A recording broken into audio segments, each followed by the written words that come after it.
Working of water jet machining. So the major components are reservoir, pump, intensifier, accumulator, control valve, flow regulator, nozzle. So first we see reservoir. Reservoir is used for storing water that is to be used in the machining process. Next is the pump. It pumps the water from reservoir. Next is the intensifier. It is connected to pump. It pressurizes the water acquired from the pump to desired level. Next is the accumulator. It is used for temporarily storing the pressurized water. It connects to flow regulator through a control valve.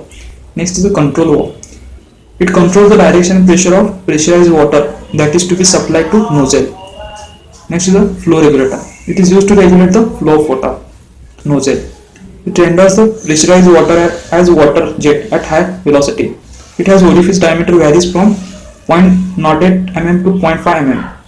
And exit velocity of water jet from nozzle varies up to 920 meter per second. Now we see the working of water jet machining process. So water from reservoir is pumped to intensifier using a hydraulic pump. The intensifier increases pressure of water to required level. Usually water is pressurized to 200 to 400 megapascal. Pressurized water is then sent to accumulator. The accumulator temporarily stores the pressurized water. Pressurized water then enters the nozzle by passing through the control valve and flow regulator.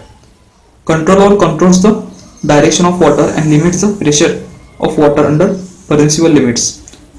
Flow regulator regulates and controls the flow rate of water. Pressurized water finally enters the nozzle. Here it expands with tremendous increase in its kinetic energy. High velocity water jet produced by the nozzle.